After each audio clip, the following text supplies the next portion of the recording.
Hola, en este video les voy a contar yo, Alejandro Abondano, sobre la vida de mi abuela paterna, Carmiña Dávila. 2-1. Ella nace en 1946 de sus padres Luis Dávila y Elvia Echeverri, exactamente en el año donde Alberto Lleras Camargo pasa su mandato a Mariano Ospina Pérez. 2 años después se iba a dar el trascendental hecho, el Bogotazo.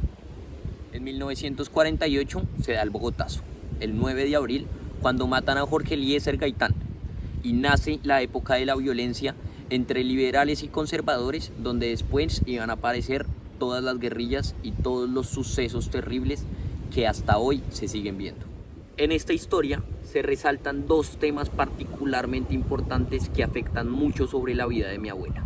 Una es tratada por mi papá, quien me cuenta un poco sobre el patriarcado y cómo esta afecta su vida, y la otra es contada por mi abuela, en donde toca mucho el tema de la violencia y cómo esta intervino durante toda su vida. Mi bisabuelo, junto con mi bisabuela, tienen que atender en la noche del Bogotazo a gran parte de los heridos. Luis Dávila era médico y mi bisabuela voluntariamente se ofrece a ayudar a todos aquellos afectados por la violencia que se da esa noche del 9 de abril de 1948. En esa época vemos que también la sociedad exige tácitamente que las mujeres y los hombres debían empezar su familia antes de los 20 años. Y mi abuela no es la excepción.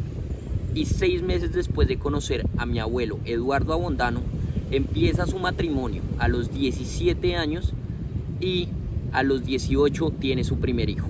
En una familia donde, como era normal, el patriarcado era la base de mi abuela, al igual que gran parte de las mujeres de la época, acepta las condiciones de la sociedad y sigue adelante con su marido. A los 23 años tiene su cuarto hijo. Estamos hablando de una cuestión de 6 años. En la época era el hombre quien llevaba el sustento al hogar, por lo cual se podría percibir que era quien tenía mayor poder sobre la familia. Mientras tanto, la mujer era ama de casa, un trabajo muy infravalorado para esa época. Por esto que se podía ver una cierta imponencia del hombre sobre la mujer. Y es por esto que hasta 1954 se le puede dar el voto a la mujer. La mínima de Colombia se ve claramente como mencionan y tocan el tema de la violencia frente a la mujer. No estamos hablando de violencia física, estamos hablando de cómo el hombre se imponía frente a ella. Y por lo tanto, todos los matrimonios, y en la época era casi normal que la mujer no estudiara y por lo tanto tampoco trabajara. Se quedara en la casa cuidando a los hijos y siendo la ama de casa. Estamos hablando de una época en donde Héctor Abad, al igual que como era normal, no le gustaba para nada la idea de que su esposa trabajara. A diferencia de mi familia, de mi abuela y de mi abuelo, no tenía ningún problema con que mi abuela trabajara. Pero como era normal en la sociedad, ella era quien debía quedarse en casa. Por lo tanto, las funciones en la casa eran todas dirigidas hacia la mamá. El funcionamiento de la casa, el funcionamiento de los hijos y por lo tanto todo lo que tenía que ver alrededor de los hijos, menos los pagos. Los pagos siempre iban dirigidos hacia el papá. En gran parte, esto se da por cómo pasa generación con generación. La abuela y el abuelo de mi papá, el papá y la mamá de mi abuela, también vivieron de la misma manera.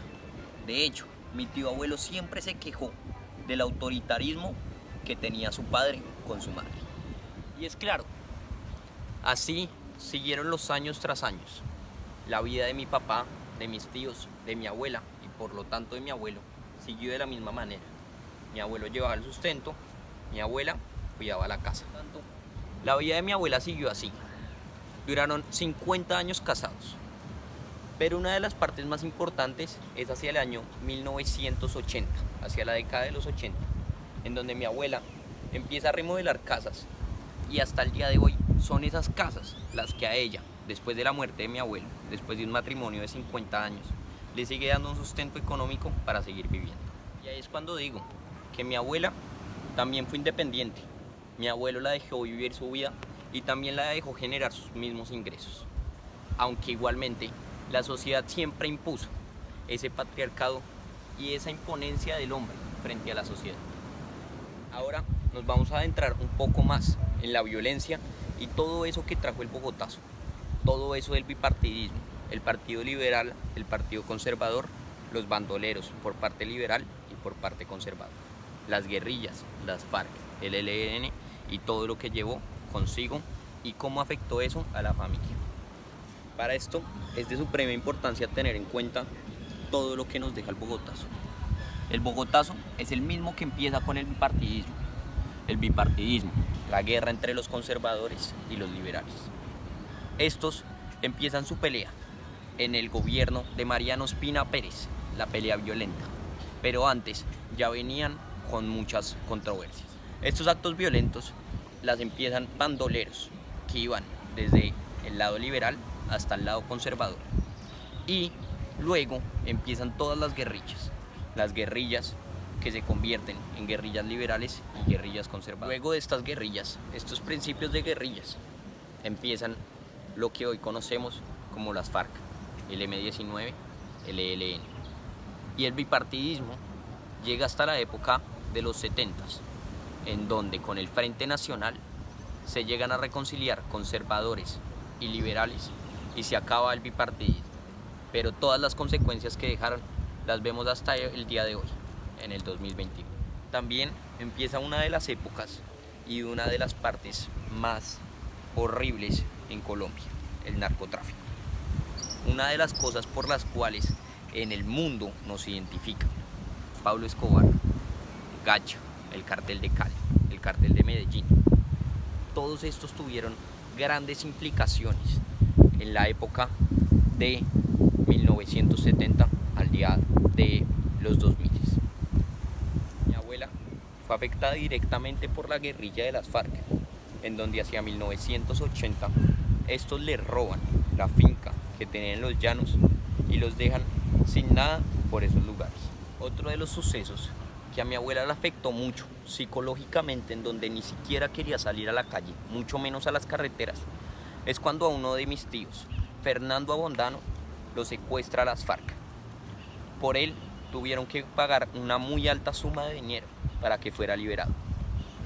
El último de los sucesos que me cuenta mi abuela, que le afectó directamente por la violencia, es en el año 89, en donde revienta la bomba que pone Pablo Emilio Escobar Gaviria en el DAS. Mi tío, Luis Eduardo Abondano, trabajaba por el sector y en esa época había una casi nula comunicación. Mi abuela no supo de mi tío durante un día y medio.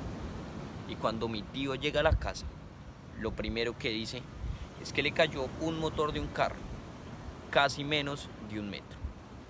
Y claramente, este es otro de los sucesos que a mi tío dejó vivir tranquilo y a mi abuela por mucho tiempo tampoco. Por eso que mi abuela hoy, desde sus 75 años, me ha dado mucho de qué reflexionar.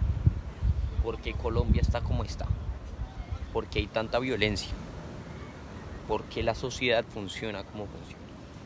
Y con ayuda de las fuentes brindadas en la clase del CBU, Colombia, Espacio, Tiempo, Diferencia, me he dado cuenta de una inmensa parte de estas. Primero que todo, en Colombia, historia mínima, podemos ver cómo hoy es la consecuencia de casi que todo el siglo XX y más allá, casi que desde la conquista. Toda la violencia que se ha dado es por toda la violencia que se dio. El bipartidismo es por lo cual hoy en día no sabemos si ser de derecha o de izquierda. Por otra parte, en cuanto a la mujer, ni siquiera hoy en día sabemos por qué llega el feminismo, y es por esto que nos damos cuenta que la mujer hoy tiene que sacar sus derechos a relucir, tiene que darse la importancia, tiene que mostrarse frente a los demás. Nos damos cuenta de todos los movimientos, de por qué el país se queja, de por qué no hay gobernantes, de por qué todo gira alrededor de lo mismo, de las mismas personas, de todo el control que se ejerció antes y que se ejerce ahora, de cómo la derecha oprime a la izquierda, de cómo la izquierda oprime a la derecha, la reprime, de todo lo que gira alrededor de Colombia, desde la historia de una simple persona, Es por esto que también nos damos cuenta a las personas que han censurado, de izquierda, a las personas que han censurado de derecha, las amenazas, la violencia, los asesinatos y las muertes, nos damos cuenta de la falta de derechos que tenían las mujeres y de cómo hoy se pueden llegar a parecer.